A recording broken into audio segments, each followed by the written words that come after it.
long time ago, the missionaries had taken this sacred stone and carried it into the middle of the ice so that when the ice thawed and melt, it would land in the middle, and in a few generations, the memory of that stone and what it meant to the community would be erased. And it's a form of kind of creating collective amnesia. The process was to erase Cree memory. Freeways to roam,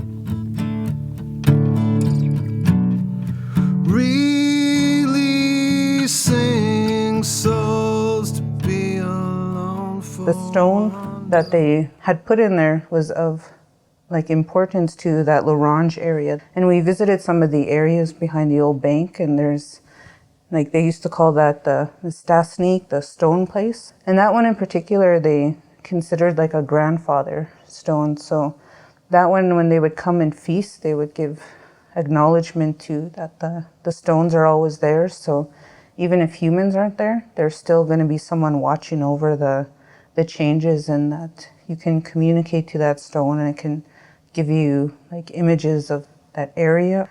They kind of lost that stone, but that the stories are still living.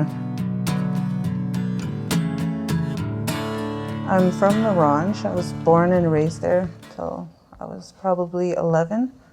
My dad's family's from there, but my mom's family's from Waswanipi, Quebec. So they came there in the 60s, and we've called it home ever since. Well, as I started learning about my family history, I started to realize that I was actually a whole bunch of cultures. So my grandfather, his name is Heinz, and he's from Germany, and that's where I get my name from. We have the Cree background, the Atikamekw Cree, and they're from Quebec. But in La Ronge, there's I guess they're the Woodland Cree, and they have a high Métis population. But a long time ago, they didn't call them Métis back then, so it was just a lot of First Nations and immigrants kind of living together, mining, working that area there. And then the term Métis came later. I found out there was some, well, they say Chippewa, but it's a Dene kind of clan. Kind of coming back to the north and kind of embracing that part of me again. And connecting is also coming to closure and healing with my father, he's my connection to that whole area. I wanted to connect with him because I didn't see him for 11 years. He's a hunter and a trapper and lives in a cabin, and it was nice when Anne and I went to go kind of interview him, because there was a lot of things that I learned from him that I never knew, because I never really opened the door to getting to know him until recently. Well, right now we're going to my auntie's place, and at my auntie's place is where my father Barry is staying. And he came in from the cabin to come and see me while I'm here. And this is where I went to school. It used to be just a couple blocks from where I lived. This is where my auntie lives. This is usually where I stay when I come into town.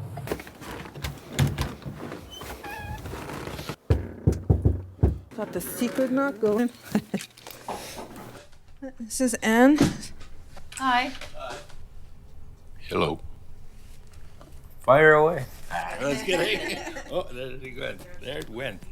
And I'm still trying to figure out who I am, but that's why I come back home to learn more, because I figure I'll learn more from family than I will from books. So, and then we interviewed Henry Roberts and talked to him, and he showed us some of his old games and little dry meat. Did you have one of those bones like this, and there's a little leather needle, long needle, and then each bone had little holes in it, and each hole had a point.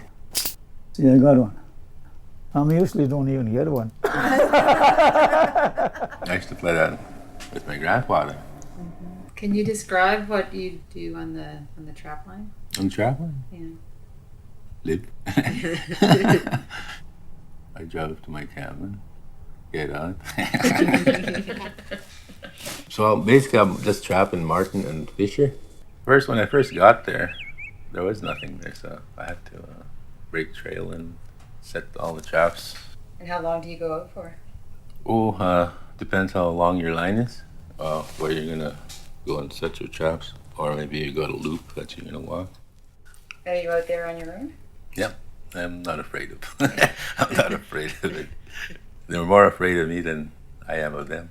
Nothing to fear. Just other people are afraid of things, talk about it, and the spirits and everything. It doesn't affect me that much. But spirits, anyways, because I was brought up to believe in religion. When I was growing up down south, they talked about rocks they communicate with you, they can talk to you, and they're the grandfathers and they see everything. Mm-hmm. We lost that belief when religion came in, but we still walked part of that road that we had kept. Even in Stanley Mission, they always had a sweat behind the church. When they first built the church, it disappeared after. I don't know why they gave it up, because of the priests maybe, saying that it was no good. See, that's a very spiritual place for hunters, is that right behind the church there's a very long, high cliff. Mm-hmm. That's where Stanley Mission gets its name from. That's shooting up place, not shooting up place. Oh, like arrows? Arrow, yeah. These hunters, they shoot an arrow as high as they can. And if they climb up and find that arrow, they'd have a successful, if it had made it on top, they would have a successful hunt. But they'd have to go up there and get the arrow. And then climb back down that cliff. Man, I don't think I would have been able to do that. I'm afraid of heights.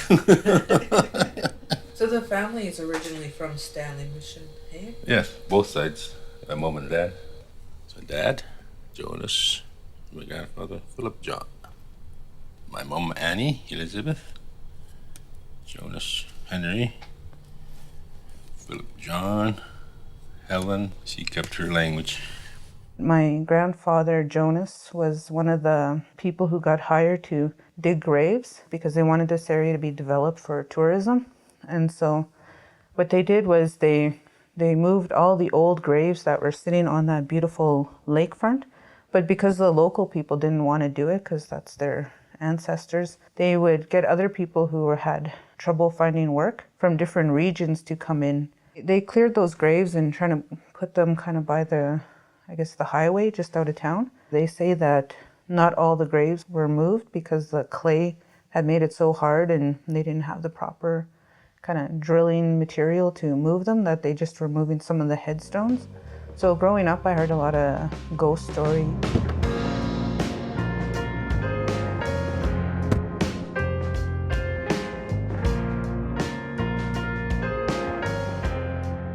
So this is where my paternal family laid to rest.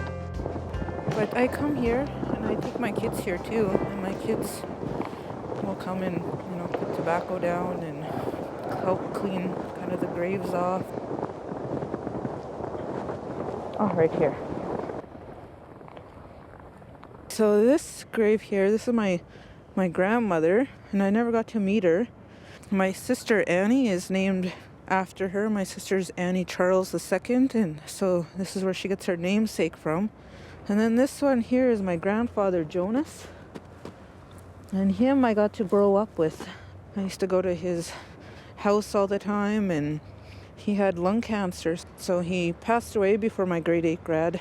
I was like, in my head told myself that he was still there in spirit, and I know he was really proud of me for graduating. I come here and honor them and pray they're at peace where they are, and hope that they're proud of the work that me and my sister do. And I know they've got a really great family that I'm reconnecting with, the Charles family.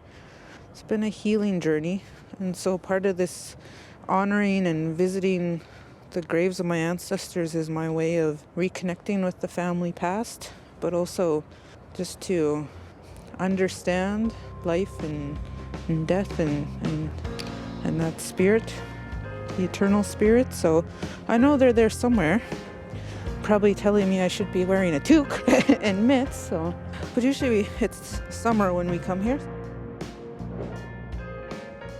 So in our journey with this project, we were meeting a lot of local community members, artists. So we met up with this young Métis fiddler, and he did a lot of photography. And he pulled out this photo in particular.